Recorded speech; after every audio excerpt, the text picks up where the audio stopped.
Woo! Coming off of a crazy schedule, I must say. Some of which I'll actually talk about here for a minute. But I am not alone to do this, because someone who joins me on this crazy schedule, actually somebody who, holy shit, talk about somebody that has a crazy-ass schedule. That is none other than Ellen Stallone. Woo! Woo! Yeah. Thanks for having me on. Yeah, of course. You're never alone, Brian. No, I'm never alone. You're always here. Like, anytime the mic is hot, you're pretty much in the background. A lot of the listeners get to hear you chime in here and again from, whenever I'm talking about our adventures of any kind. But, yeah. Yeah, it's great to be here finally. It's been so long. I know. And we're going to have you on, again, it's just because we both have crazy schedules. I'm going to have you on like a full-on Sovereign Tech again in the near future. But you're a busy college gal.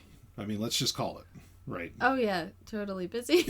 Totally busy. Like that's putting it very mildly. Yeah, I think I mentioned to one of my friends that I was like working pretty much from 8 a.m. until 10 p.m. She thought I was literally going to work.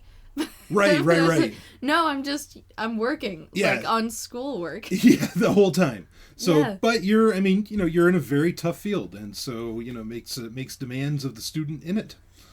Yeah, it's one of the most difficult from what I understand. Sure. So, well, anyway, when you got to work hard, you like to play hard, and... For sure. I didn't know if you wanted to mention what it was. I mean, you don't have to, but... Oh, well, I'm studying chemical engineering. Yeah. So, it's not your average engineering. No, it's a little bit above. Yeah, this isn't standard engineering. It's not like mechanical or civil. It's right. A lot more than that. Yeah. This is a whole other level. Yeah, but that's the nuance that I don't think most people would understand unless they've actually been into the school. It's like such a... I don't know, I feel like it's such a niche thing, especially when you talk about bioengineering, because that's another part of my major, and that's also such a new science. Yeah, but one that's certainly hot. I mean, yeah, everybody's for sure. talking it. It's definitely a field to be looking at, no doubt about that. Yeah, I mean, I'll tell you, I'm not a stupid man. I'm not going to claim to be the brightest ever. Sweetheart, you are a genius for all intents and purposes. Well, I appreciate that. But, I look at your books sometimes or at the work that you're doing, and you'll show it to me, like, and you'll have this full whiteboard out and everything. And, I mean, it's awesome. Dare I say it's sexy to see it going on. And I'm like, wow, I mean, just that brilliance and beauty all coming together in math. I mean, it's really something. But I'll look at it like, I don't have a fucking idea what that is. I have no idea. and I fancy myself kind of a jack of all trades, and I'm lost when I look at it. So I feel so terrible. Sometimes I'll come home after being at the university all day, and the only thing I'll be able to talk about is what I've been studying or working on. Yeah. And I'm just telling you, and I know you can't say anything in response. It's like, right, you have fluid mechanics, right, yeah. Yeah, but anyway, because of all that work that we do, of course, we do play hard. And, we went and saw recently, in fact, one of really, I don't know, this is becoming now it's not the best concert we've seen. We talked about what that was. We did? Yeah. Wait, did we come to a conclusion on that one? I think we talked about it last time you were on a Wednesday Q&A. Of course, this isn't coming out on Wednesday due to the schedule, but we talked about, I think when we were talking, was it Little River Band that we went and saw? Yeah. At Hampton Beach? This is back in May, right? But I think when we were talking about that, we did talk about, in fact, that might have been the last time you were on, was around. Oh my gosh. Or no, that wasn't, we saw them in June or July, but anyway, that was when, regardless. Okay. But I think we mentioned then what like our favorite concert was that we've seen so far this year. Yeah. That we've been able to take part in, and that was Dream Theater, right? I think definitely for me. I don't know about for you, but that was mind blowing. No, I agree. Dream Theater really was. But I think I don't know. I kind of want to say our favorite venue that we've been to so far. I think the Palladium's awesome. We've been to that one the most. Yeah, for sure. Yeah, and more planned, well into next year. But I mean, definitely there's some interesting shows coming up that I'd love to attend. But we'll see how that works out. But regardless, so we were at the Palladium and we caught none other than, I think some people would probably be shocked that I would go and see these guys, but anyway, we went and saw Sabaton. who is really a white hot band right now. I mean, they are just white hot for a lot of reasons. I've known about them ever since Art of War came out, which was about a decade ago, maybe. And they were very, at the time, I mean, you could dare say you could call them like underground, kind of like Dragon Force was at the same time. Now everybody kind of knows who Dragon Force is too. But wow, that was a packed house and a sold rowdy out. one. Yeah, totally sold out. Yeah. Hammerfall was opening for them. They were the only two acts as far as I know. I don't think there was any like third opening act of any kind. But Hammerfall was a solid presentation. I mean, I've never been a big fan of them. I always saw them as like Man of War light. But they were good. I was surprised. What did you think of Hammerfall before we talk about Sabaton? Oh, I thought they were pretty good performers. I mean, the vocals, the music, it was amazing. And I mean, to me, not really reminiscent of Man of War, but I don't know. I still really enjoyed it. I thought they were fucking great. Very entertaining. Lead singer, very entertaining guy, and interacts with the crowd very well, which doesn't always stories. Yeah, it doesn't always work. Like we saw, so last time we were at the Palladium, I guess this would have been back in September, we saw Camelot. We saw Camelot and Battle Beast. And we went for Battle Beast and Camelot. Yes. Yeah, I mean, I was all about seeing Battle Beast especially. I mean, I'm a huge Camelot fan, been talking about them for years on Sovereign Tech. But there was a middle act at that concert, which was... which I was totally unaware of. Yeah. I mean, I was somewhat familiar with, but Sonata Arctica was the middle act on this tour. Oh my gosh. Now here's the thing, right? The lead singer, Tony Kakko. Okay, I didn't realize this is the same guy who sings on Power Glove, who I'm acquainted with those guys. Great band. He sings on their Saturday Morning Apocalypse album. He sings the Pokemon theme song, and he does a kick-ass job on that. But I've never been a fan of Sonata Arctica, and so like I never really put those two together. But boy, seeing them live, like talk about a guy who I think just completely missed the mark with the audience. Yeah, somehow there were tons of fans there. People were wearing Sonata Arctica shirts and bandanas. Headbands. Yeah. I don't get it. Like, what's the appeal there? I wish somebody would, like, comment or send an email and say, if you are a fan of Sonata Arctica, like, why? Yeah, let us know. Seriously, I want to hear from Sonata Arctica fans, because I was so we were on the way home, we were listening, to like their big songs, and we are just like, what? Okay, like maybe one of them we heard, we're like, okay, well that was okay, but yeah, but listening to the live performance was actually totally unenjoyable. Yeah, I didn't get anything out of it. Yeah, and the guy, the lead singer, you were saying, he tried talking to the crowd, but I think he offended some people there for sure.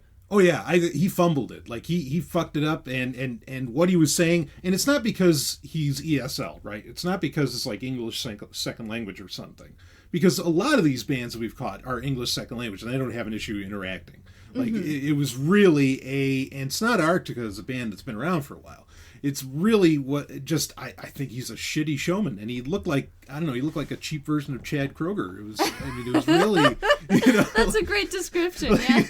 His haircut was horrible. I hate to be that. I mean, look, when it's a band on stage, visual presentation is a part of the program here, so I can comment on that. But what were we going to say? I'm just... On the ride home, we could not stop shitting on this guy and his performance. It was so bad. I mean, Battle Beast and Camelot were awesome. Yeah, they were amazing. So Battle Beast performed. They did the opening act. Yeah. And they kicked ass. Literally. Like I think they kicked, what's her, Lauren or Noon or whatever her name is, the lead singer, she like kicked somebody right in the ass. It was awesome. Yeah, while they were singing Bastard Son of Odin. Yeah. She might have even gotten somebody in the face. And I was like, yeah, well, welcome to the metal show, folks. It's great. It's such high energy. It was amazing. Yeah. It was so much fun. But then Sonata Arctica comes on stage, and Tony's on stage talking to people saying, like, yeah, I know, we should have been the opening act. We've been performing here. Oh, no, they said they should have been the headliners. Yeah. Oh, yeah, that's what they said. Yeah, which is ridiculous. Like, to think that they have anywhere near the chops of Camelot. But anyway, continue. Oh, I know. Like, why even insinuate that? Yeah. Yeah, and most of his spiel, like, especially towards the end, he was trying to get the crowd really riled up, and he was, like, talking about how they love their beer cold.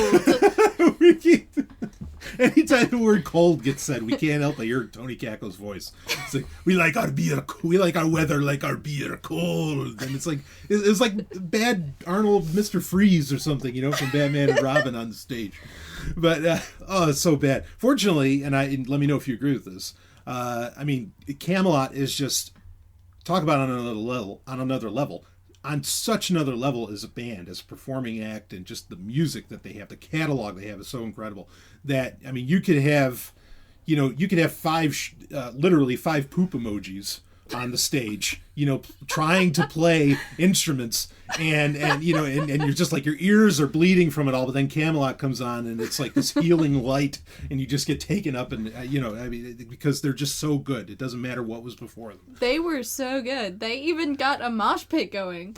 I couldn't believe that. It's not that kind of metal, but somehow they achieved it. Yeah, no, I mean, but they're just, it's still that heavy, even though it's so melodic at the same time. It's really amazing.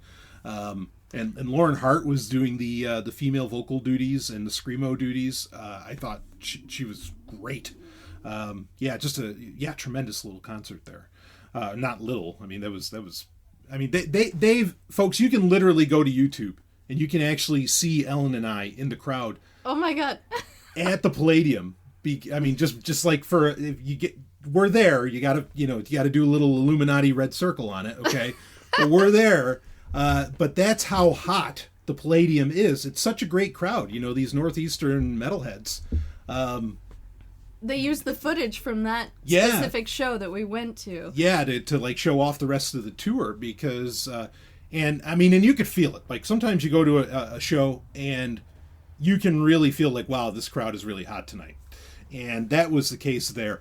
Sabaton, I think, was the same situation, because they were going nuts over the crowd. They loved it. Oh my God, the crowd was trying to jump on stage over and over again. People were like getting thrown off stage. It was so fun. Yeah, I mean, so Sabaton, like Hammerfall was good. Like I said, they were entertaining. They played with the crowd. They're coming back next year. In fact, they're bringing Beast in Black with them. That's going to be a fucking great tour. I know. We're going. We've got to go. Yeah. I mean, it's a year away, literally, but we're going. Anyway, so Sabaton, unfortunately, Hammerfall gets off. I mean, they did a great job, but then Sabaton is about to come on, and here's the thing, and this is why I think a lot of people would be shocked that I listen to these people. And folks, we got great questions to get into. We're going to get into them, don't you worry. And we're going to get Ellen's take on a lot of this stuff, which I think is going to be very interesting. Yeah. But Sabaton is like, they sing about war, and in fact, they sing about a lot of like. What's the word I want to use? Not ancient war. I mean, it's not like Manowar, and a lot of power metal bands will sing about more fantasy battles of dragons and, armies of darkness and light and all this shit, right? Sabaton will sing about World War I, World War II. They'll sing about, like the 100-Year War, like a lot of, quote-unquote classic European battles. They'll sing about all of it. They haven't gotten so far, and I kind of hope they never do. They've never... Because I think it's very tough. I mean, okay, I'll just say this quickly. There's no such thing as a just war, and there's no real glory in war, like any war. It's all horseshit. I get it why people feel that sense, but that's a bigger conversation to get into. But I think it's very hard to in any way like try and bring up any kind of glory, particularly in more modern wars, like various stuff in Iraq and Afghanistan and so on. Like I think you'd be hard pressed to write a song that people would somehow go crazy over with that. As to where you sing about World War II and World War I and things like this, and people have their opinions about that. I reviewed their album, which came out this year, called The Great War, which is all about World War I. I reviewed that, but. One could argue that they sing about the tragedy of it, and like they're bringing up the tragedy on these things. I don't know if it's necessarily that. I do want to say outright that I feel like, and Ellen, you can chime in on this. I feel like, first off, I mean, it's just great metal. Okay, like I mean, the like the riffs, everything. It's awesome. Agreed. Yeah. Okay. And you could kind of tell this from the crowd. And I've never been to a Sabaton show, so I don't know, but. My opinion of the crowd is that it was a bunch of gamers there. Like modern Xbox One, PS4 gamers, who are playing, Battlefield, Call of Duty, whatever. And that's really what I think Sabaton's appeal is I think they are the soundtrack to all of these games that people play, and because like a lot of times like the Battlefield games will be during World War One or whatever, and I think that's where a lot of their appeal comes from. I can appreciate the overall historicity and just the great metal that they bring on, and there's some finer points similar to why I enjoy Manowar that I could bring up, but no need to go there. But I mean, what do you think about their audience? Do you think that's the appeal with Sabaton? Maybe. I mean, I was trying to look around at the crowd. Like, we both were trying to figure out who this crowd was when we showed up. Yeah. Yeah, I couldn't really tell. I don't know what a gamer crowd looks like, Mm-hmm. It did seem like a bunch of dorks.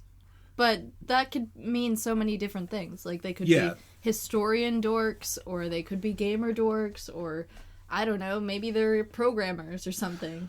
I mean, it's pretty safe to say there wasn't a warrior in the bunch. I mean, no. Like that. And we don't say dorks to be disparaging or anything either. Oh, no, I love course, dorks. We're dorks. Yeah. But also, yeah, like, it's not like there was a bunch of, there's certainly... People that showed up to that show did not look like they could go start a battle or be in a battle or win a battle or anything like that. No, I don't think they could have even, and I don't say this as an insult, but seriously, they couldn't even lift up an M16A2. I mean, like, there was just no way that they, like, I don't know if they could physically hold it up. So, I'm just saying that, to suggest that this is like music that, I don't know, I can't imagine. I'd be curious. And I do have some people that are acquaintances that are still in the military. Like, I wonder if those kind of guys, like, actually listen to this stuff. I sort of have a hard time believing that. But anyway, that's getting into a whole other conversation. The opening for the show annoyed the fuck out of me. That was the only part that I didn't like. The opening of Sabaton, which was they played this video for a World War I memorial, because basically the video was saying, World War I is the only major American battle where there is no memorial in Washington, D.C. Of course, the reason that is that most memorials for any of these battles or any of these wars generally got made very shortly after the war was done, but most people don't realize is that World War I in America was never looked at kindly. There was a massive anti-war movement before World War I and after.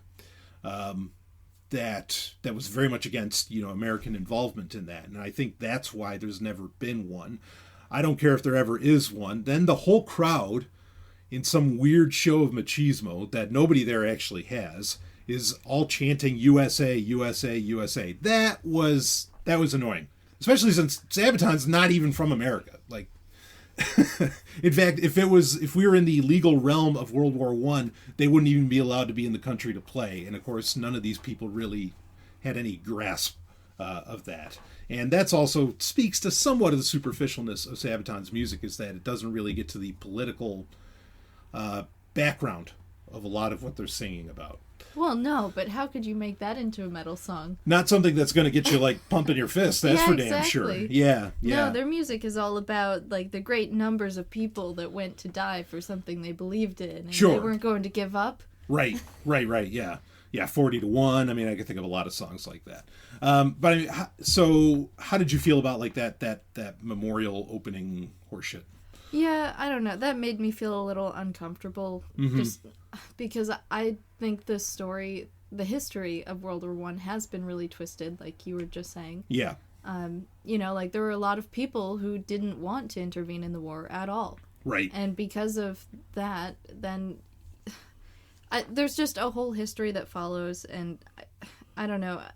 The modern view of war is so much different now. Even the way we fight battles is completely different. Like, all of the technology is different. Oh, yeah. But people are so pro-war now. It's like there's been this huge influx of propaganda, and, like, this music only exists because people have so bought into the idea that there is this glory in war. Mm-hmm. Yeah. which isn't to say, I mean, the talent is there because like it's very exciting music. It's actually very energetic music to listen to when you're working out. Definitely. I mean, it's great to listen to just to get pumped up about something. Yeah. Right. But, if one spent any amount of time for any reason, like considering why varying wars occur, you're going to find out that, wow, wars never have anything to do with anything wonderful, and there's never any really good reason. I would even argue that with World War II. In fact, one of the best songs of the night was Bismarck. Obviously, or I would hope that most of the people that listen to that song are not celebrating, Nazi Germany. Right. So, but that's the thing with metal. Like, so much metal is about, half of Metallica's catalog is the most depressing, horrible shit that you could possibly listen to. If people were actually into that in their life, there wouldn't be any civilization at all. Of course, maybe that'd be a good thing, but that's besides the point. There just wouldn't be, because everybody would just be kill myself and whatever. It'd be so nuts. So people do compartmentalize like what they're into as far as music wise. I can enjoy the song Sin City, and I'm never going to gamble, and I spend as little time as ever as I could in Vegas. So again, but the music. And the presentation, they brought their tank with them, the whole thing. I've seen that in concerts before, like with Kiss. Was absolutely epic, incredible presentation. Very exciting, very energetic. Yeah, the tank on stage was a great touch. It was. And they had some beautiful visuals in the background, too. Like when Bismarck was playing, they had this rolling ocean in the background. Right. You really felt like you were on the ship, on the Terror of the Seas. Yeah. Yeah, it was pretty amazing. And again, the lead singer, it was just, everybody, that was Sabaton's crowd, and they were just eating it up. And it's really great to like feel that kind of, that excitement and energy at a metal show. And I feel like metal's one of the rare pieces of music where that can really happen. And it can happen just for the music itself. It doesn't require any other elements, even though there's plenty of other elements there, like alcohol and whatever else. And so, hey. But regardless, that wasn't our speed. But it was, just an awesome show. Would you recommend people, checking out Sabaton, going and catching a show? Oh, sure, yeah. Bring some earplugs if you can't stand the loud music. Yeah. It was really great. I loved it. I had so much fun. Song of the night, what do you think? My favorite Sabaton song has always been Resist and Bite. Yeah. And I was so glad that they played that. Yeah. They did do, oh wow, why is the name escaping me? They opened up with a song that I was really hopeful for. Not 40 to 1. It's the song before that. Ghost Division. Ghost Division from Art of War.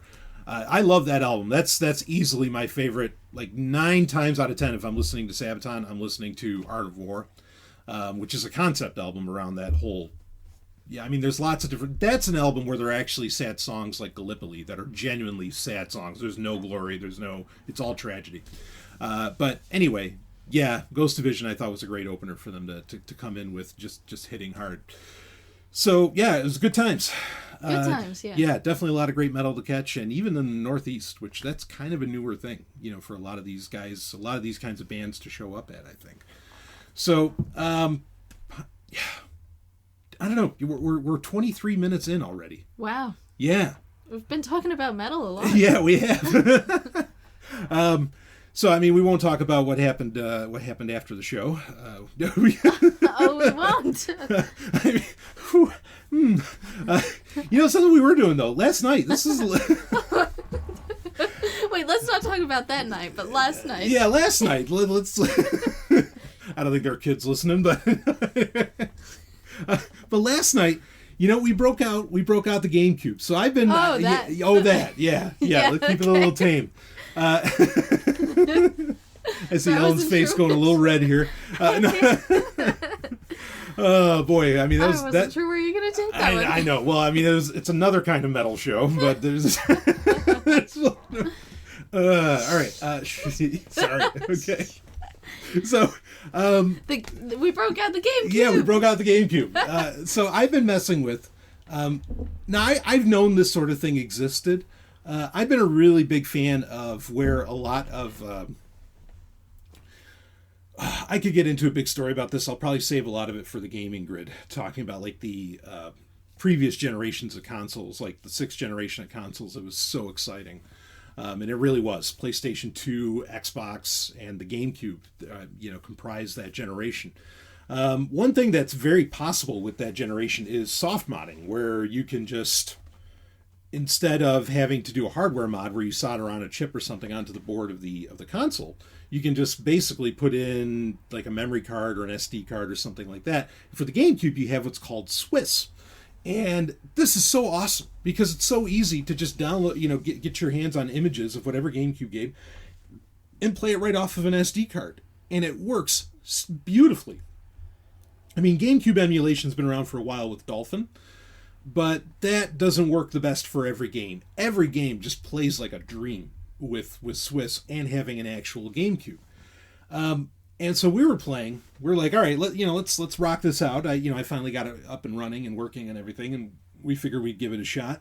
Which is amazing because we were talking about the GameCube months ago, and you decided you're going to get one because we both enjoy it so much. But it's taken you this long to get all of the parts. Yeah, to get it working. Yeah, so you got to get the right GameCube. Well, you don't have to get the right GameCube for this to work, but to have it set up with a more modern television, there's a lot of elements that come into play. And so I'll probably talk about that in a future gaming grid. So, but we finally got everything going. Like, there's a specific memory card that you get that allows you to put an SD card in and everything. It's really awesome. So, anyway, we were playing Mario Kart Double Dash. Yeah. And I gotta tell you, it has been a long time since I've had my ass handed to me so readily in a game. And you liked it. Oh, I bent over and grabbed the ankles. I mean, it was...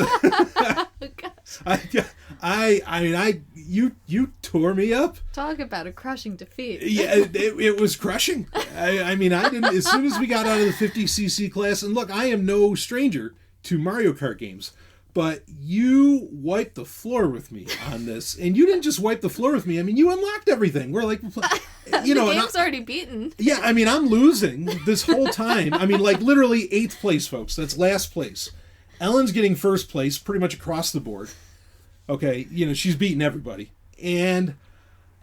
But I'm like, no, and I'm losing. And it's like, do we want to play a different game? No, let's keep going because, like, you're getting 1st place and you're just, like, wiping everybody and it's unlocking everything in the game. So I'm happy as shit, to be losing here, quite frankly, because I'm still winning in my own way. But man, you're awesome. Like where did that come from? Man, so when I was younger, I owned a GameCube, and me and my younger sister would play Mario Kart Double Dash. Sure.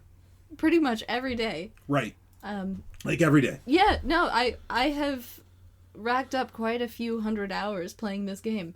But it was all before 2012. Yeah. Which is so bizarre, because, like, last night when you turned it on, and we saw the GameCube startups. Oh, you froze. Yeah, it was so shocking. It was like, bringing back that memory, like that whole previous life experience. Yeah. It just suddenly came back to me, and I don't know if you've ever had that sort of feeling where, like, you see something that you haven't seen for many years, but it's so familiar. I mean, that boot screen is something, it is a well done boot screen. I mean, people... who cares about boot screens? Yeah, but it can, like, just like everybody remembers when you power on a Genesis or something where it goes, Sega! I mean, Sega programs that into their games now because they know you're going to recognize it, and it's going to instantly take you back. I mean, it's practically a marketing tactic. I think the same thing happened to me, because when I was testing it, and I put in Rogue Squadron 2, which is, like, one of my top games ever, and half the reason I was also willing to get my hands on a GameCube again was to play that.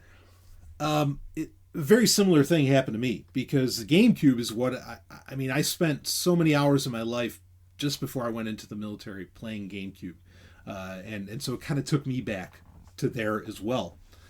But what was also amazing was instantly, like, the controls for particularly for like Rogue Squadron 2 just came back to me like I didn't even have to think about it. It was so instinctual. And you were doing, double dash and... Yeah, no, I felt the same thing. Like, this controller was just an extension of my hand. Yeah. Which, I mean, I've talked about how I think the GameCube controller is one of the greatest controllers, if not the greatest ever made. I mean, it's so well done. And you definitely feel it. But that was a lot of fun. It was. I haven't had that much fun getting my ass kicked in a game, I mean, in a long time. But that was brilliant. It was so great. I even, asked you to not push any buttons at the end so we could see my car. Yeah, just so you could revel in the glory. The golden trophy car, going through the festival and getting the trophy at the end. It's fucking hard. Like, that's got to be one of the hardest implementations of Rainbow Road in Double Dash that I've ever messed with. I mean, I kept flying off. It's a tricky one. Yeah. You gotta learn the controls, Brian. I was amazed. Battle mode was really cool in that too. That was with the balloons and everything. So that was a lot of fun. That was really cool. Yeah, the bomb blast. Yeah. That's a fun one. Yeah. That was great. So, all right. Well, anyway, any other thoughts on GameCube? Definitely recommend it, I assume. Yeah. Oh, I definitely do recommend it. I mean, I think it's fun to play. The graphics, I think, are great for what it is. Oh yeah, I mean, it's got some really fun games. Right. I mean, you totally understand what's going on the screen. Because I get it. Like, with the PlayStation 1 and the N64, the 3D doesn't hold up. Because it was the first time, or one of the first times, that anybody was really doing 3D. And some of the stuff can look really, really confusing. Yeah. And it's like they were doing 3D with 2D mechanics. And so... or game mechanics. And so, they didn't really know how to make 3D games work really well. When you get to... particularly the GameCube. I mean, Nintendo licked it with Super Mario 64 anyway. But when you get to the GameCube, Nintendo's really got it figured out. And I don't think you can improve much on those models, And so, Mario Kart Double Dash plays as good and as fun and looks as great as just about any other Mario Kart, in my opinion. And it's got some great music, too. The soundtrack is so fun. It's so cute. Yeah, I love it. I was looking, I was like, wait a minute, why don't I have the soundtrack for Mario Kart Double Dash? It's just... Anyway. So, yeah, the GameCube is one of those systems that I think, unfortunately, a lot of people did skip because the PS2 is so dominant. And they are missing out a lot of games for that. Or, no, actually, I don't think there have been many games for that have been re-released. There's Wind Waker HD and some others.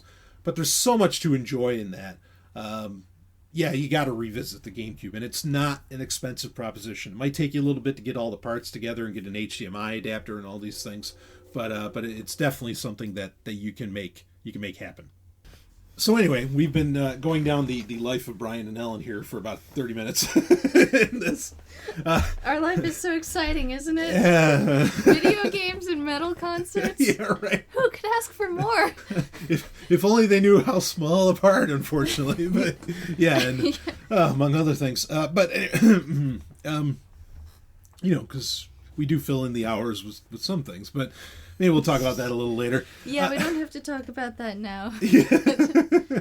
Let's get to know you a little more. Yeah, right. Take you out to dinner, have a nice conversation, and then maybe we'll talk about that. I'm terrible. All right. So, well, anyway, we do have a couple questions to get into, and what do you got? Oh, no, I'm ready. All right. So... While we're talking about entertainment, that's been kind of a long-running theme. Of course, Ellen, I mean, you listen to these episodes, even when you're not on them or even when you are. And the kind of the death of the entertainment industry has been something I've been kind of railing on. I don't know what the word I want to use is. You have been focusing on it a lot over the last few months. Yeah. Well, I've been getting questions on it. I mean, and so it's not even what I want to talk about so much, even though I don't mind. I mean, I wish I didn't have to talk about it because I wish it was the exact opposite.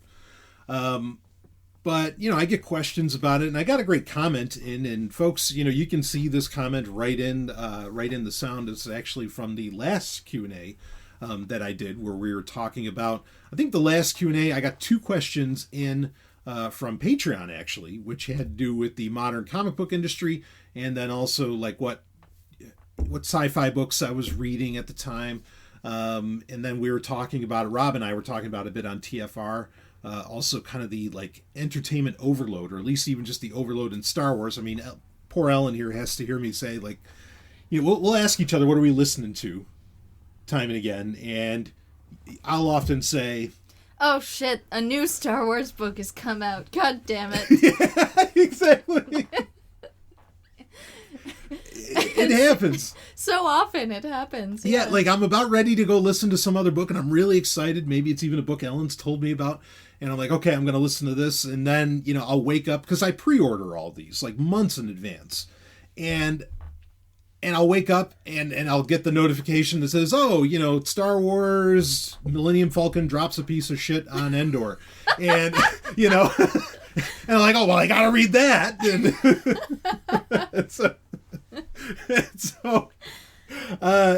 and of course Ellen will hear before she goes off to class, like we'll be talking to each other, and then I'll come up and be like, what are you going to do today? Well, I got to listen to this.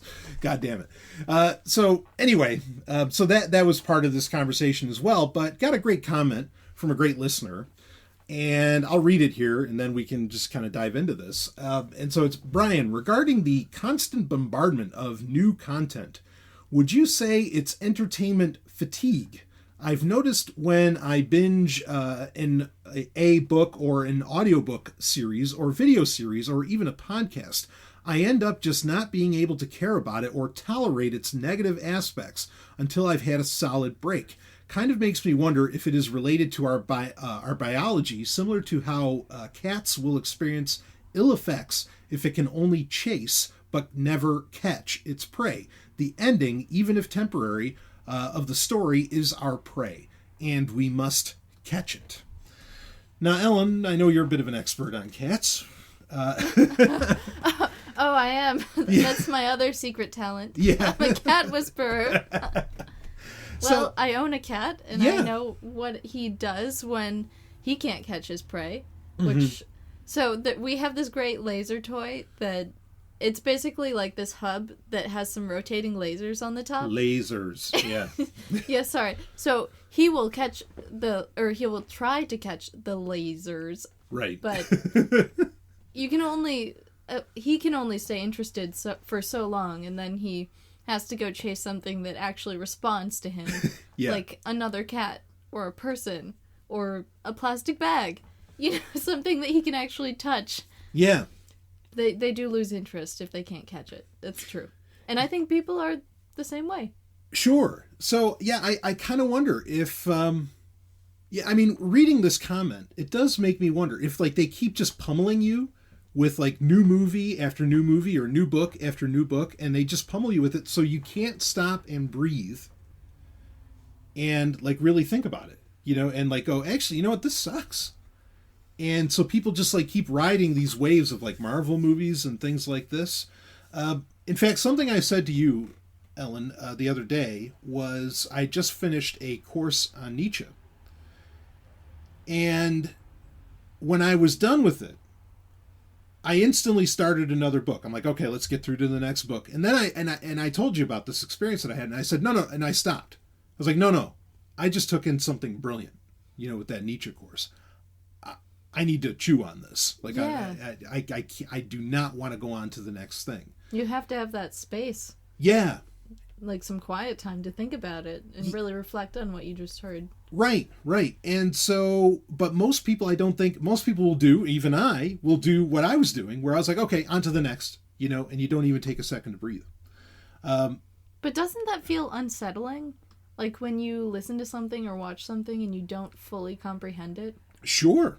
It's very unsettling. And I think it is creating that, it might be creating what this listener was talking about, like where the cat, feels like the ill effect of, never actually catches the prey. Like it just goes on to the next thing and it never has a moment to like sit with something, even when it could actually catch it. How do you feel about these thoughts? And also I wonder, like, how do you feel about the entertainment industry? Wow, which one should I answer first?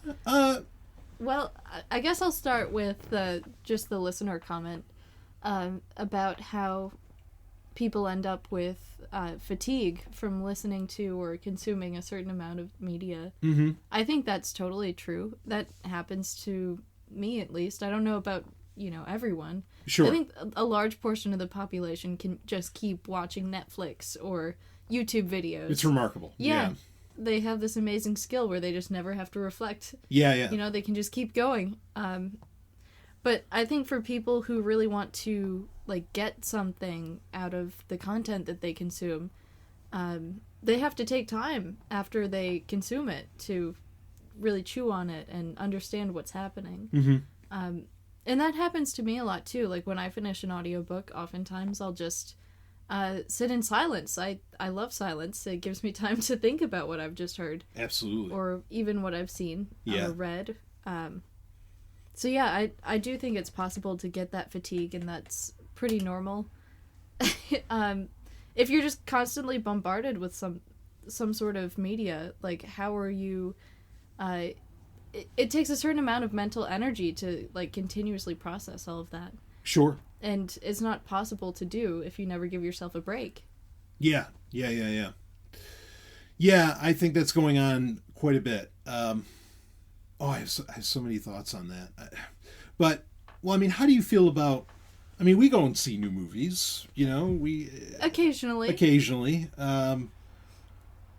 How do you feel about the entertainment industry, really, overall right now? You've heard my take on it, and I'm complaining to you, often enough about, oh, fuck, this is so shitty, or why are they doing this, and everything. Do I just sound like a raving loon? Do I just sound like a madman?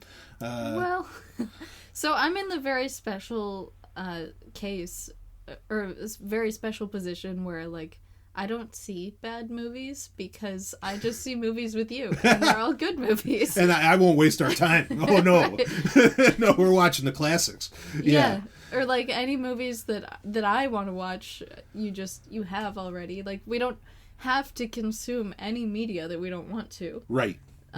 Which is great.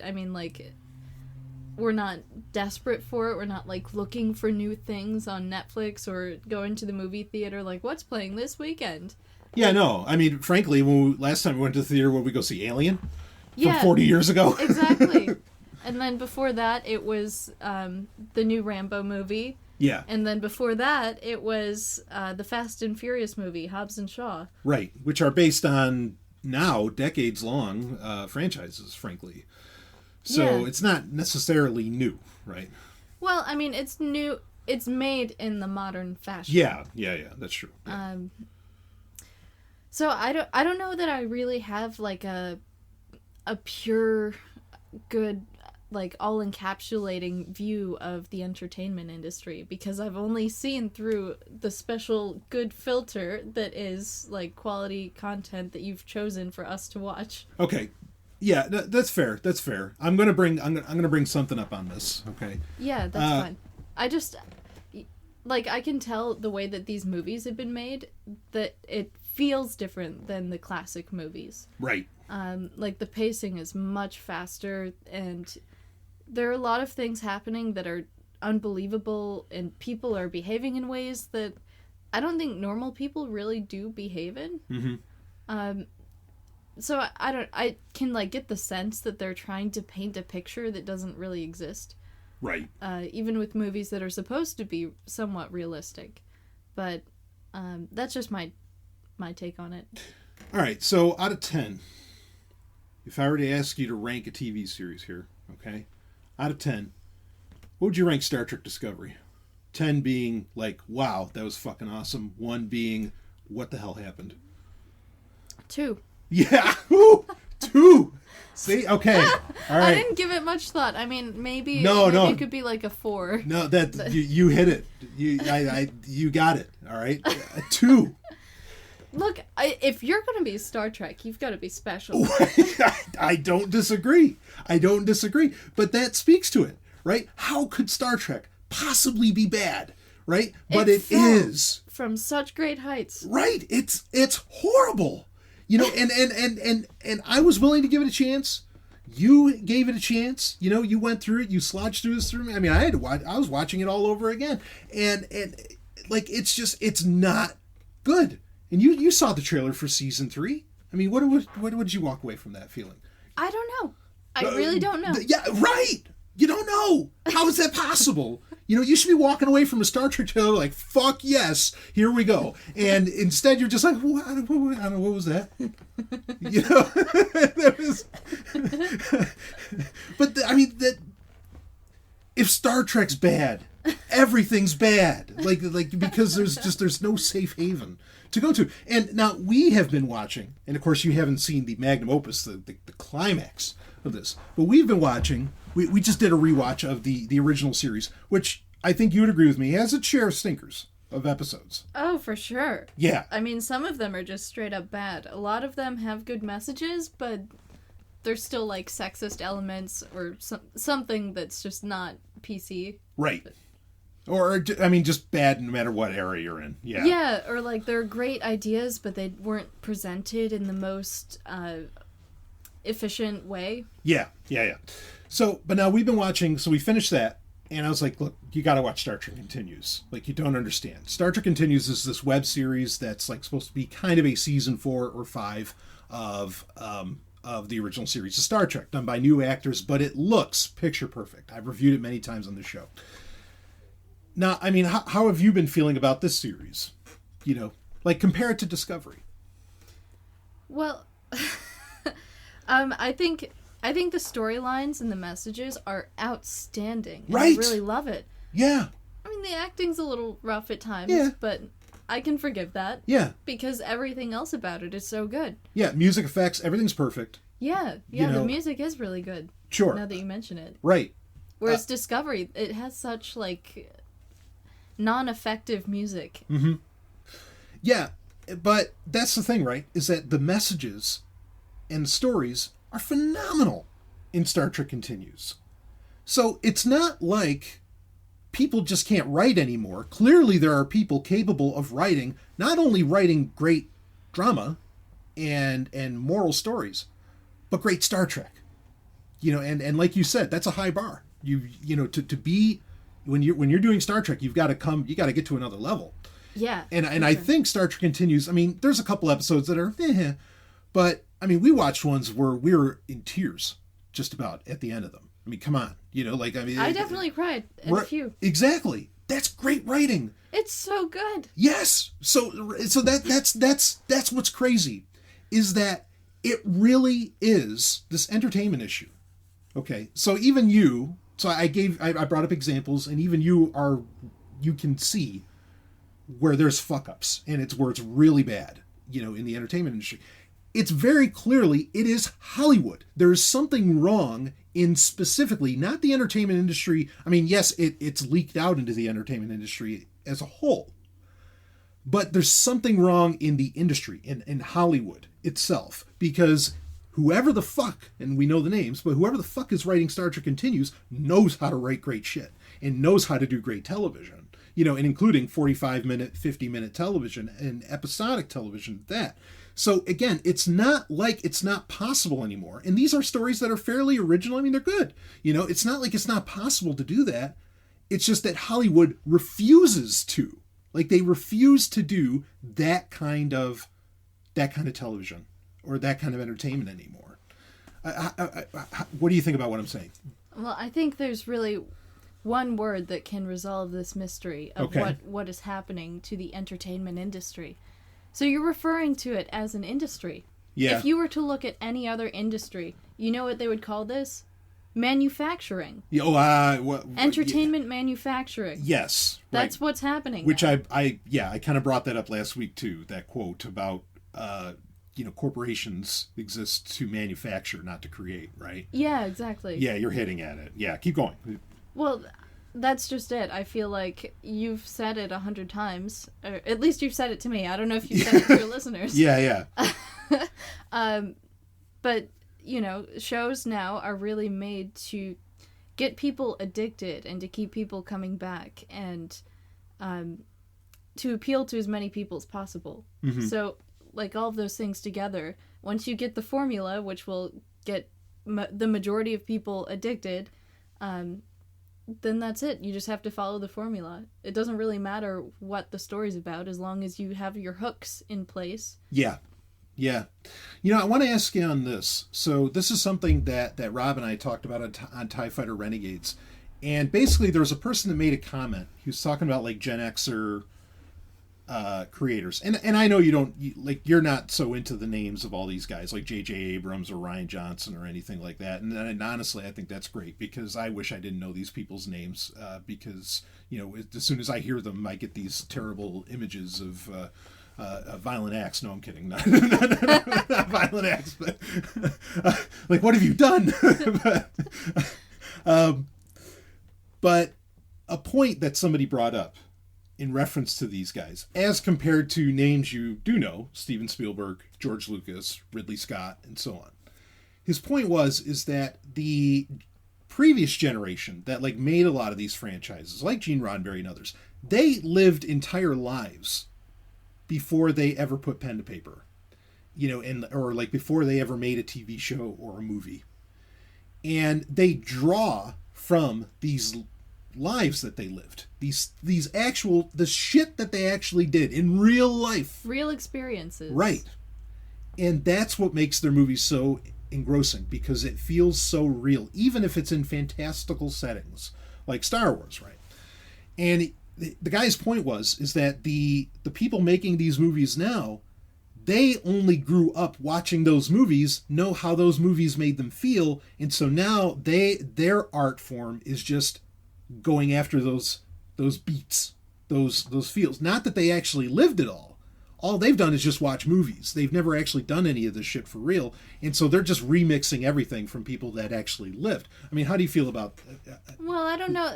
See, we've talked about this before. I don't think you can make that sweeping generalization. Like, there's no one that's ever just only watched movies. I'm sure they've had life experiences, too, that influence their art form. But as far as, like, I think there is some truth in what you're saying, in that they're going after a certain beat or sort of like replication of a feeling or a sense or like a mood that a certain film may be created.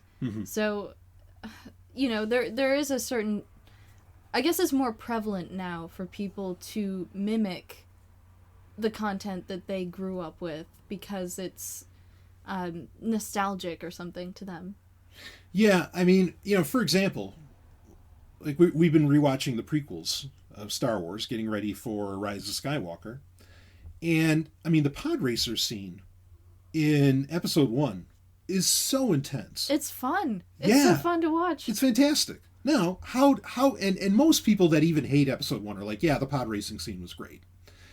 And how did that happen? Well, that happened because George fucking Lucas used to be, in Modesto, California, was obsessed with, he raced. He literally raced, he's obsessed with like, souping up his car and everything. I mean, that was his passion. Yeah, that sounds fun. Right. I mean, he was, in fact, I think he's even told stories where like he almost lost his life or something, doing it and everything. So he's putting on the screen something he is intimately experienced. And I think that's what makes that scene work so damn well. And I worry. I mean, this kind of speaks to my concern of where, I'm scared to death that 40 years from now, you're going to have, your people in the nursing homes or whatever who are going to be like, oh, and that time on Facebook, remember when I made that great comment on Twitter? Boy, that I really got his jollies, didn't I? And like, I mean, just like, that's what people are going to say that they did. I did this great, I made this viral tweet, and they're going to talk about that like that was some kind of epic fucking shit. And I think it kind of speaks to that, and I think, I don't know. I feel like there's something all there. But I don't know if I want to go to conclusion on that. But I mean, so anyway, what other thoughts do you have on this? Anything you want to add in? Well, I guess it's very true that what you're saying about how real experience can inform your creation as far as like, if you're making a movie or whatnot. Yeah. Because when you're actually doing something, there are little details that you pick up on that you never would get just from like watching a film of someone doing it. Right. And that can make the difference. Like We were watching Ancient Aliens recently, and they have this really great cutaway scene where, like, they're talking about scientists, so they put on this scene, it's, like, equations, but it's supposed to be, like, science-y and really intelligent, but it's, like, a triangle with the Pythagorean theorem and the word science, and I'm like, it would be so much more impressive if they just put the actual equations that they're talking about. But these people don't know. None of those idiots have any idea. Yeah, right. But that's what I'm saying. Like, if anybody really did know, they could make it incredible. They could, like, step up the experience of watching or consuming their media just by having that real experience. Yeah, it could be genuinely, perhaps, educational. Yeah. Yeah. Even though the episode that I think, or no, was that the Einstein episode? Yeah, that's the one. That one wasn't as, that was kind of meh. Like, again, Ancient Aliens is very hit or miss. A lot of misses. Yeah, that one wasn't necessarily about aliens so much as it was about some alternative realm. But... Right. Yeah, the Akashic Record and all that, which, whatever. But, yeah, I mean, you raise a great point, and actually, we talked about this afterwards, and I even said that I'm just waiting for, like, somebody to email me or whatever who hears these conversations and just says, Brian, you don't understand. None of this was meant for you. This was meant for the Muggles. This was meant for the Muprons. Okay, like you were never supposed to get into Star Wars, Brian. You were never supposed to watch wrestling. You were never supposed to listen to this. You were never supposed to do that. This wasn't for you. You were supposed to, I don't know. You're supposed to be making this content. Well, that's ironically, that's where it all comes down to, is that just like, you know what? You got to make it yourself. If you want something that's genuine, you got to make it yourself. And you keep pushing me. I'm a pusher, Brian. I'm a pusher. Well, you're get to work. Yeah. Anyway, we're working on things, folks. Just put it that way. So, all right. Yeah, I think this is a great point to bring up. That, of like what's going on. This comment that the listener posited. About we're never catching the prey, and there's just a fatigue that comes from that, and that maybe because there just is so much, we get burnt out on it and we're just done with it. Maybe even if it is good, we get burnt out on it because we never get to really catch it. We never get to sit on it and really appreciate and enjoy it as it is. Yeah, that's, really taking the time to think about it and just sit with it and chew on it and let your mind process all of it. Like, that's really what can save you from the fatigue. If I can think of it, I'll put it in the show notes, and I won't. We'll end it. We'll end this part with this. We got another question to get into.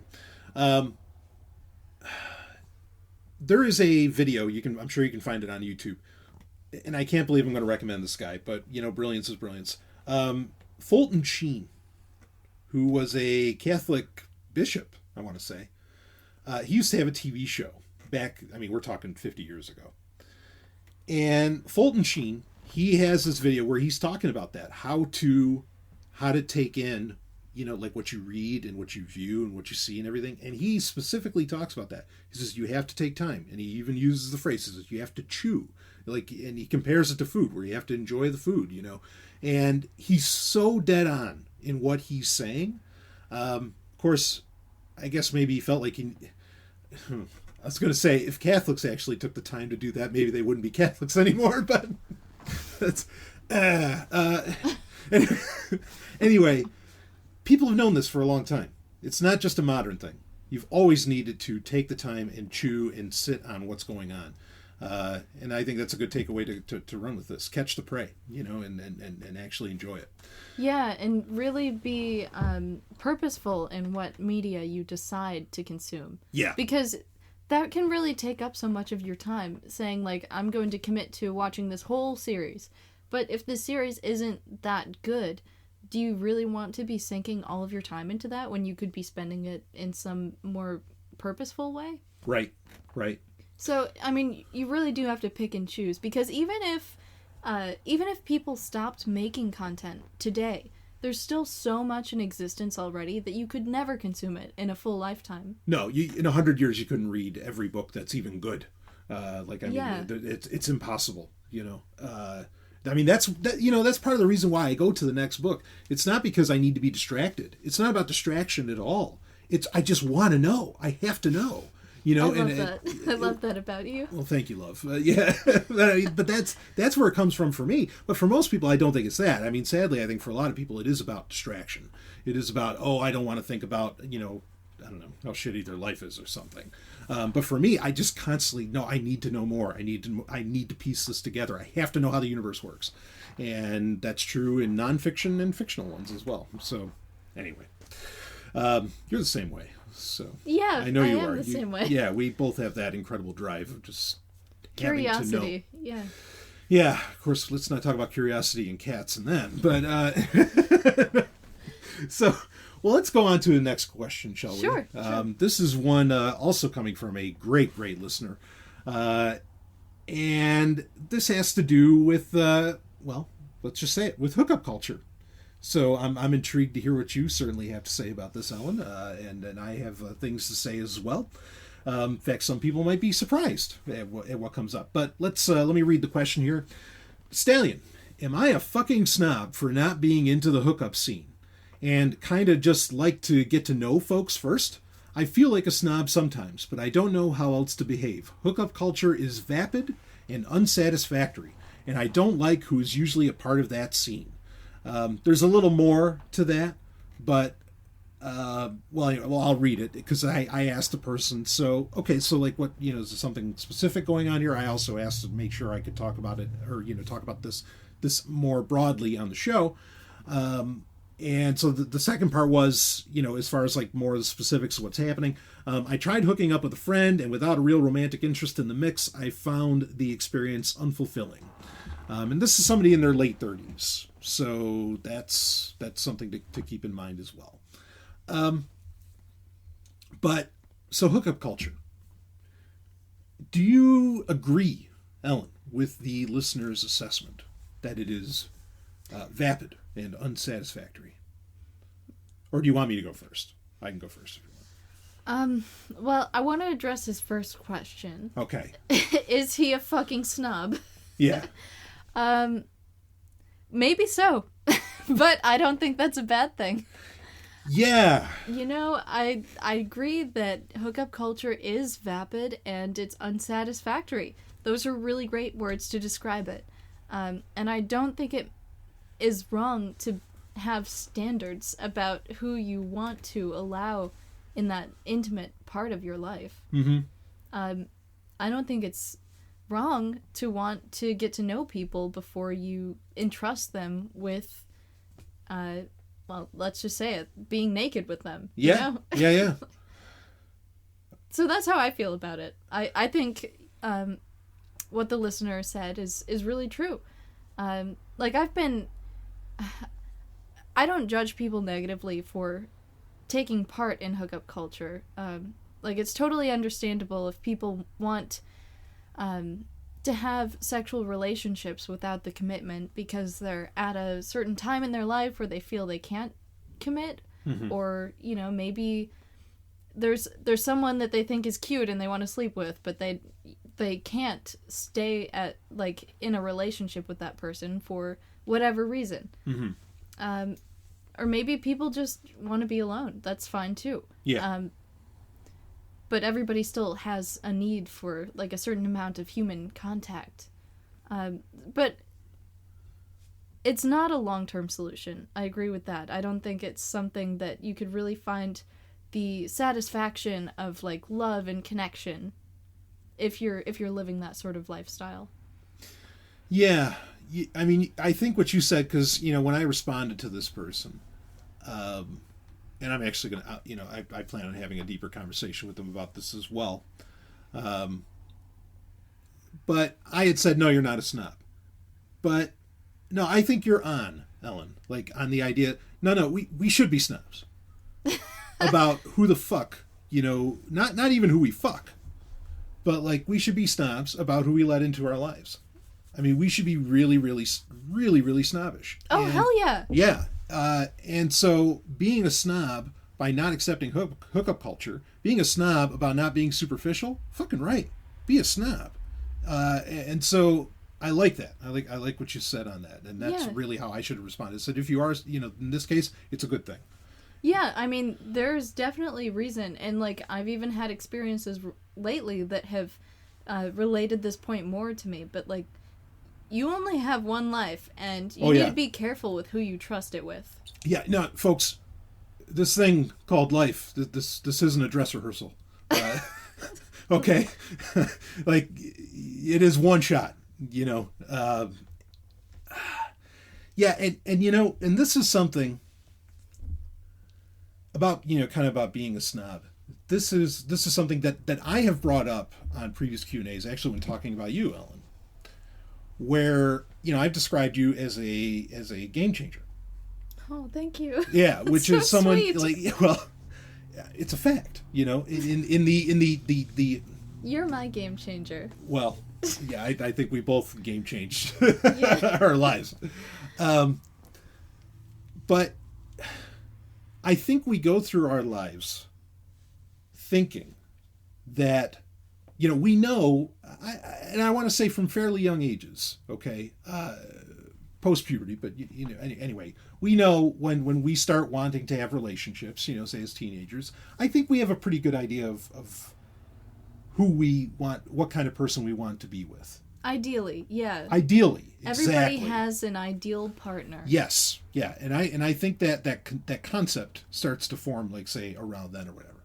Unfortunately, society is such a shithole that and certainly school is, but society at large is such a shithole that we get beaten down to accept less.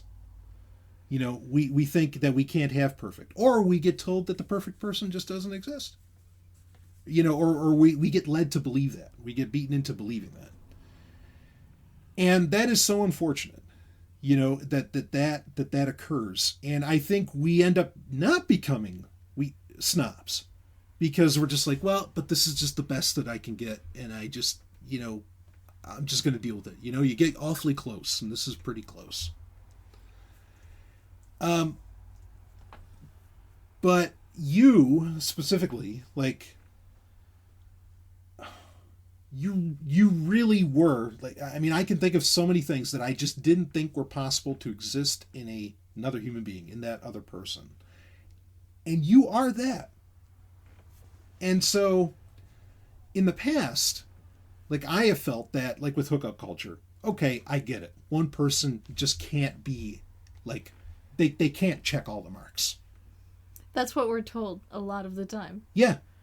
And I understand that, and I've been, supportive. And look, folks, if people want to be polyamorous, fine, go for it. Like, I don't care. Okay. I get it. All right. And I understand. And I think a lot of hookup culture, I mean, there's never just one reason, but one of the reasons for, I think, the hookup culture exists is because there's just something that you're missing, maybe from the person that you are with, or that one person just can never fulfill, or things like this. And so in the past, I've been fairly supportive of hookup culture. Like, fine, whatever. I mean, even people that I was with, okay, yeah, you want to go, stoop this guy, gal, whatever, okay, fine, go for it. And myself, I mean, I've talked about this in the past on the show, where, I mean, I've taken part in full on, I mean, at, like, conventions back in the day, I've taken part in crazy, to quote an old photographer friend of mine, it was literally Sodom and Gomorrah. You understand? It was Sodom and Gomorrah. And, okay, and so I get it. Like, and I would have said, if you asked me 4 or 5 years ago, I probably would have given you a completely different answer than what I am now. But no, I completely agree now with the listener that, yeah, I think hookup culture is vapid, unsatisfactory. It is superficial. It cannot possibly, like, because there's so much more to, and correct, and tell me if you feel differently, Ellen. There's so much more to sex than coming. Like I mean, like there's so much going on. There's the mental stimuli. There's the physical, the auditory, the visual, the mental. I don't want to say game, but the mental play. There's so much going on. Like it's so much more than just coming, right? Tell me if I'm right. Yeah, I mean, I definitely agree with the quote that the largest sex organ is between your ears. Good one. Oh, I like that. Yeah, right on. Yeah, and just to speak more to what you were saying, I think hookup culture, like, I've had a lot of friends who are into the hookup scene and polyamory, and they've said the same thing that you've said over and over again. Like, you'll never find the perfect person. Nobody can be everything to one person. But maybe several people can meet all of your needs at different times. So just having these relationships with people like that, I mean, friendships, not, like, I wasn't part of that. Yeah. But I get the sense that hookup culture, and I also attend a local university. Like, I interact with tons of people between the ages of, like, 19 and 23. Yeah. And that's pretty much all hookup culture. Yeah. And I just feel like it's composed of people who have kind of, like, at least for the time being, given up hope that they will be able to find someone who is really good for them. Yeah. And they're just taking what they can get. Yeah. Because why have higher expectations? Yeah, and yeah, absolutely. So yeah, I mean, I just think that hookup culture is really it feels kind of hopeless, I guess. But I'm really glad that I'm not part of that, and I'm glad that I found you, Brian, because you are everything that I've ever wanted in a partner, even things that I didn't know that I needed. And like, to speak to what you were saying about, you know, there being more to sex than just having orgasms. That's totally true. I mean, like, just having an orgasm with someone, that can be, like, weird and awkward if you don't have a connection with them. Yeah. Like, it's just uncomfortable, and it does feel really empty. Yeah. But it can be so fulfilling and so much fun if you're with someone who you're actually in love with. Oh, yeah. Yeah, absolutely. I mean, and... Do you have more you want to go on with that? Oh, go ahead. Well, yeah, I mean, I was going to say, like, ironically, I think people want to say that social media has helped out with this, where now you can find, like, that more perfect person, and you can spend time with them more online and everything. But I think everyone online's a liar. Like, like, these people on Instagram, nobody's living those lives. Nobody. And if they are, then every moment that isn't a picture is just a moment of quiet desperation. You know, that where they're like I imagine some of, like, these Instagram models, and I think whenever they're not in a photo shoot, they're just off in the corner, like holding their knees and just maybe crying or something. I mean, because it's like, here's the thing. If you're actually, like, living, and I've said this before on the show, if you're actually living, like, you don't even have time for social media. And why would you even, like, do you even reach out, you know, so much if you've got your needs met, you know, right at home? I think it speaks to, it's no way a cure. It's not even a Band-Aid. It speaks to the problem, and it just exacerbates it even more. And it really, because also it just keeps creating these where you think you found the perfect person, then you find out that they're not, and then that just reinforces the idea that you can never have the perfect person in your life, and that's so tragic. And then you probably go to where, I mean, because this isn't true of all polyamory, but I think polyamory, where people are actually having a really healthy relationship, is beyond rare. Like that's not even rare, isn't even a word to begin to describe it. And if you even read the books about polyamory, which is, you could maybe consider like a more serious version perhaps of hookup culture to some degree. If you even like read the books about it, like they keep talking about how this is so challenging. This is so challenging. And I don't disagree. As somebody who's been in polyamorous relationships, I know. Okay.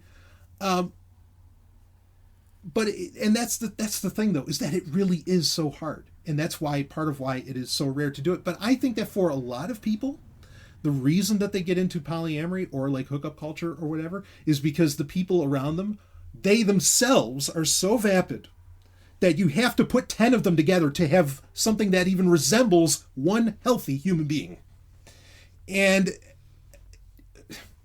I just judged people in hookup culture, but there we go. So, but yeah, I can't get behind it. I can't get behind it. I mean, I want to say to myself that, you know, back in like the late 90s and early aughts, you know, like going to the science fiction conventions and everything. I mean, look, we were a bunch of nerds and dorks. We didn't get to touch fucking anybody.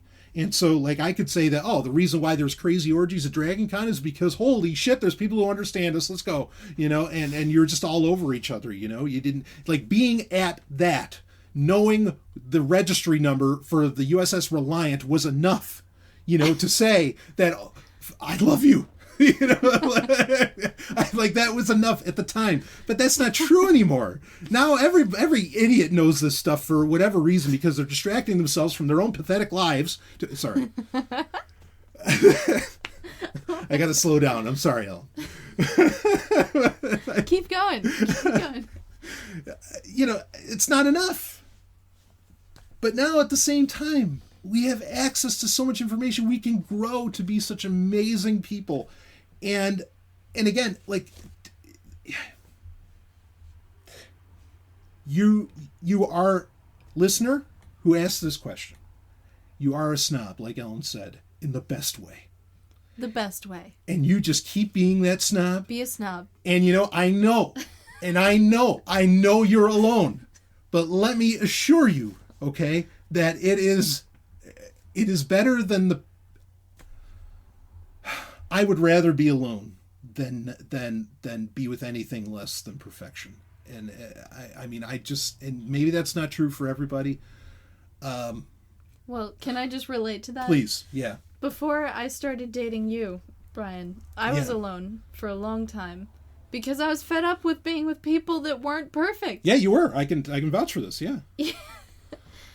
Which is why I'm so glad that I met you. But I understand that, like, we are very fortunate to have even known each other and have been available at relatively the same period of time. Mm-hmm. Which is, you know, a scenario that I don't think a lot of people can ever really say that they've been in.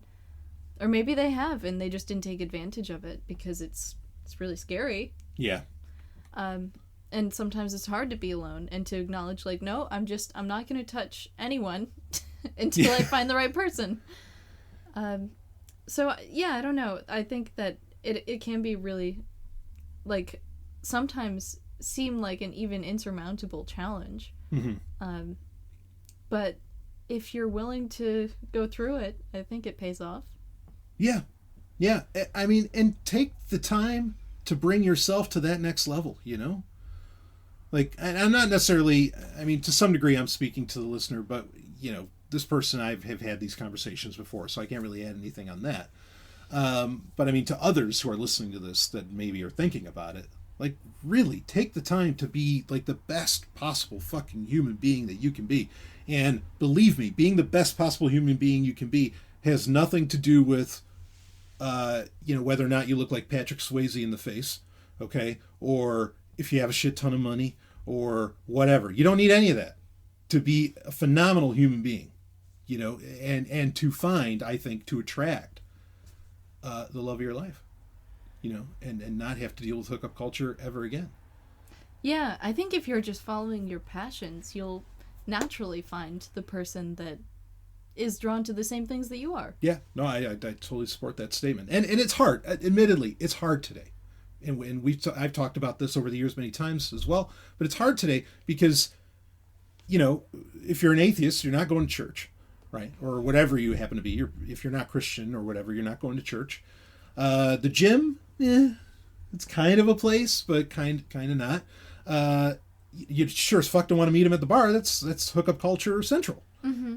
Okay, you know, and you don't know that the next morning you're even looking at what you thought you were looking at the night before. You know, so these are terrible ideas, you know, of like, where do you even go, you know, necessarily to meet people. And I mean, I recognize that that's a challenge. So, and I don't have like the best answer for that, of how to resolve that, But another part of this that I want to get into before, I know we're going long on this episode, but another part that I want to get into this is that I think some people who are pro hookup culture would bring up, okay, yeah, but humans have a need for novelty. Which they do. I think that's totally accurate. And,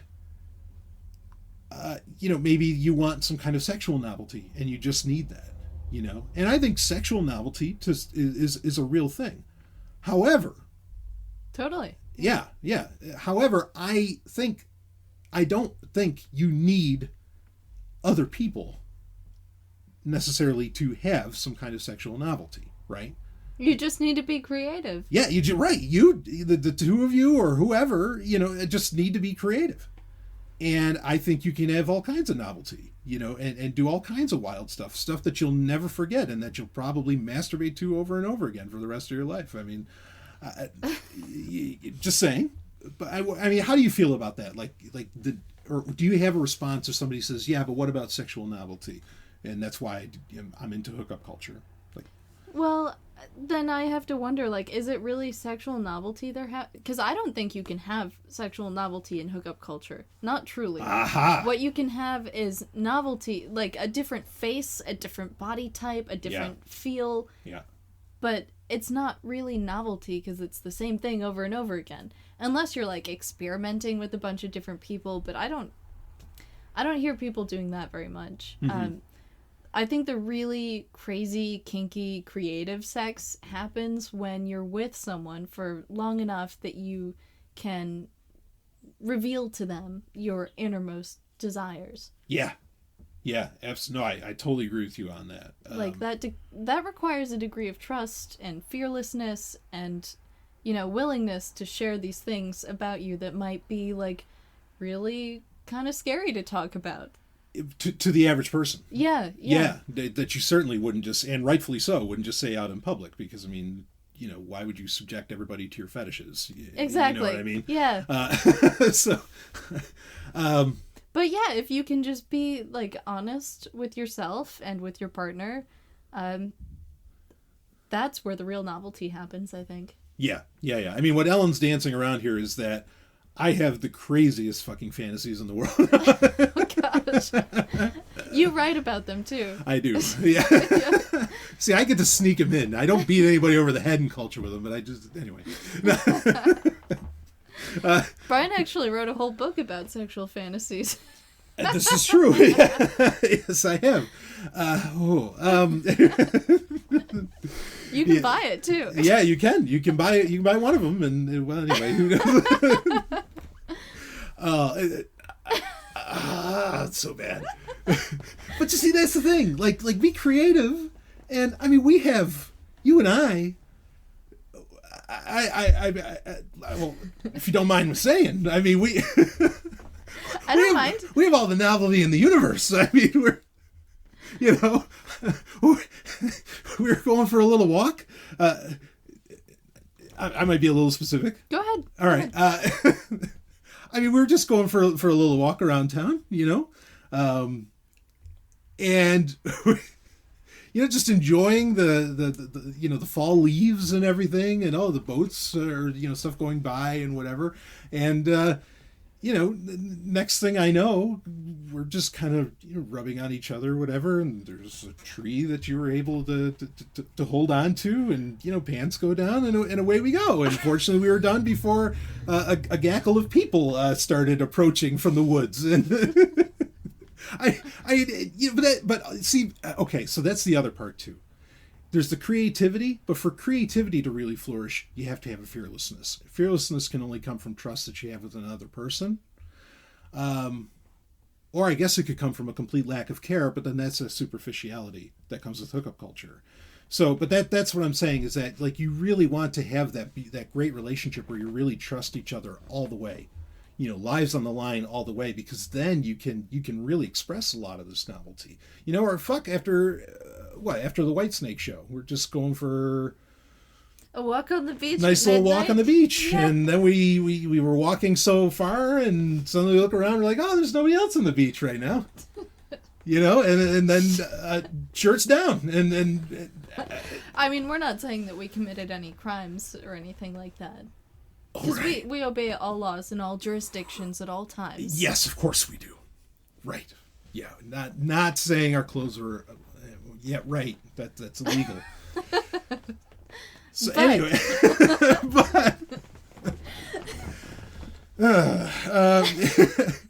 point being, you can have all the novelty you could possibly imagine. I mean, you could even, hell, if you want, you could role play, pretend you're even other people or some shit. I mean, just go crazy. You do not have to engage in hookup culture to satisfy sexual novelty. I think that's the moral of the story here. Yeah, and you don't even have to partake in hookup culture. You can be a snob all you want. Wait for the perfect person. I think that's the right move. And I know it's like easy for me to say because I have that now. Oh, as do I. But I mean, like, I've been through hookup culture, and I know you have too. Oh, yeah. And it's just a never-ending road of dissatisfaction and disappointment and not really getting what you need. Yeah. So, I mean, you could either stop and start working on yourself and, trying to find that perfect person, or just continue the cycle. Yeah. Again, I don't think, if the idea is to have great sex, like if that is the goal, which I would assume it is the goal, you cannot have that truly mind-blowing, mind-altering sex unless you're with somebody that you can share, as they say, the deep darks, with, that you, unless you're with somebody that you can share, and I don't mean dark necessarily as like bad. I just mean hidden. The stuff that's like deep down. I don't think you can really have that until you can express those things. And I get you. It takes special people to be able to do that, but boy, is the juice worth the squeeze on that. All right. Anything else to add to this one, Ellen? Well, I don't want to keep your show going for longer than it has to. I mean, it's totally my fault that it's been going on for an hour and a half already. Oh, heavens, people are going to love this. I hope so. Yeah, of course they are. They love when you're on. And I think we had a great conversation and gave some things for people to check out. I got to do a quick album of the week here. Actually, Ellen, if you want to think about one for a second, you want to toss one in, feel free. But for my album of the week, I don't think this is one that I did. It came out early October. It is Michael Sweet's album called 10, which Michael Sweet is the lead singer of Stryper. I know that's a Christian band, but guess what? Just like I can enjoy Sabaton, I can also enjoy a band that's Christian, because great rock and roll is great rock and roll, goddammit, and they've got it. But Michael Sweet has done some solo efforts over the years. I've enjoyed many of them, not all, but 10 is one of those albums that I really did enjoy. It sure as fuck better than that new Airborne album. Wow. That's a turd flying across the room. That's so bad. I can't believe that it's Bone Shaker. The new Airborne album is terrible. And they were one of those new bands that I was like, fuck, these guys are so good. But no, that was very, very bad. Anyway, but check out Michael Sweet's 10. I had a really good time listening to that album. Ellen, when we go to the gym together, actually we're going to go to the gym here in a minute. When we go to the gym together, you're always popping on some kind of album, maybe something I toss up on Plex or whatever, or I don't know, you've introduced me to some interesting music. What do you got? You got an album of the week? Something, even if I've already covered it before, go for it. I don't have an album of the week. I'm sorry. I was totally unprepared for this question. That's okay. What do you think people should listen to? Oh my gosh. I'm not going to tell them what you're listening to. Oh, you're not? Well, I mean, I can. I know what you're listening to most of the time. I'm listening mostly to, like, MK Ultra programming music. I was going to say it, but you said it. That's so great. That's awesome. All right, how about this? So, and of course, she's referencing Britney Spears, Rihanna, and... well, your last time you were on, your pick was Madonna's new album, right?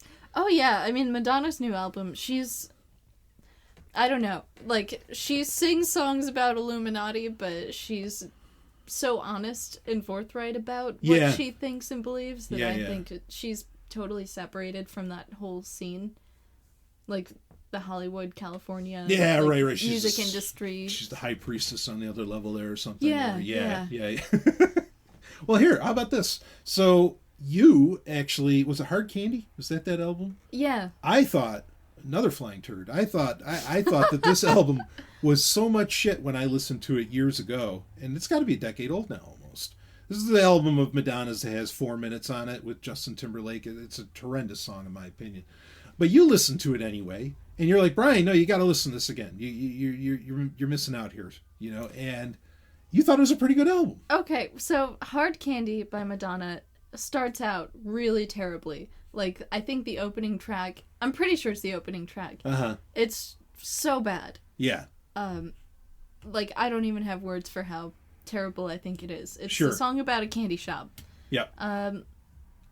But the rest of the album, and so I think the reason that you don't like the Justin Timberlake song is because you totally took Britney's side in the whole Justin Timberlake Britney Spears debate. This is how well you know me. You do this. So I've talked about this. It's called Ellen's Sword, where she finds the hole in the armor and just runs the biggest halberd that you can imagine. Or like a what are the big Scottish swords? The claymore. She'll run a claymore right through it, and like you're just left on the floor like, holy shit, she got me. And so you're right.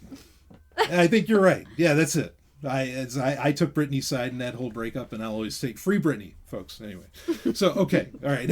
So you think Justin Timberlake's an asshole? Yeah. I mean, therefore you can't like any of his music. All right. Yeah, nah, I like some NSYNC. Like, okay, It's Gonna Be Me. That's a great song. Fucking right. That's a great one to listen to be a snob in hookup culture. It's Gonna Be Me. Mm-hmm, just like, yeah, when it's all said and done, I'm gonna be the man standing tall. No. Well, anyway, that song 4 minutes, that was a big hit. Oh, I know it was, but I don't understand why. But well, I don't think the Justin Timberlake part of the album is that bad. But all the rest of the songs on the album, I thought they were fun. Like the song "Give It to Me," that's my favorite on the whole disc. I like the sound of that. All right. Yeah, I've told you about this before. Yeah. No, I like this. Okay. All right. Give it to me. All right. Mm-hmm. Yeah. Okay. Yeah, it's great workout music. Yeah, the other thing with Timberlake, quick, Alpha Dog. Oh God. That movie Alpha Dog. I totally forgot about that. I had to watch that horse shit. And I mean, I remember, like, for a solid 2 months after watching that, I solely wore Depends. I wore Depends the whole time because, like, I just kept shitting myself. I'm like, what did I watch? What is this? This is horrible. But people pass that off as entertainment. But anyway, okay, no. All right, so I haven't this even seen that movie. That's okay. You saw the trailer and it says enough. The trailer sucked. Yeah. Yeah. So the movie's worse. So yeah. All right. But I trust you on this. That this album might actually be phenomenal. I think minus there a couple songs. Some salvageable songs on that album. I like the song. I like the sound of "Give It to Me." That's good. All right. Well, there you go. So you can recheck out "Hard Candy" by Madonna, and you can check out the complete opposite end of that spectrum, that being Michael Sweet with 10. Both might be both winners here, but ignore that Airborne album. Horrible. Okay, so I guess we'll wrap this baby up. Let's wrap it up. Yeah, get out the tinfoil and Ellen, thank you as always for being on. Thank you for so graciously hosting me. Yeah, no, I thought you had a lot to add in. Thank you. And you were I like having you on too because you're a little kinder, and not so much anymore. I think you're kind of taking the kindness out of me. Yeah. Like, I used to be more generous with my movie reviews. Yeah. Like, I would have given Star Trek Discovery a rating of, like, 5. Yep. But because of the conversations we've had, I went all the way down to 2. Yeah, you instantly went to 2. I'm losing my generosity. Yeah. No, and there was that guy that, I mean, you just tore right into him, and I was like, wow, I'm so proud of her. No, anyway. You used to be so nice, Ellen. I'm so sweet. We can't end this with that kind of BS. That's yeah, it's a total lie. Anyway, thank you for being on, and we'll wrap up this Q&A, which didn't come out on Wednesday, but whatever. Anyway, we'll get the schedule picked back up, since my schedule will. Well, anyway, whatever. You don't care. You just want the audio. You got the audio. Here you go. I will see all of you on the other side.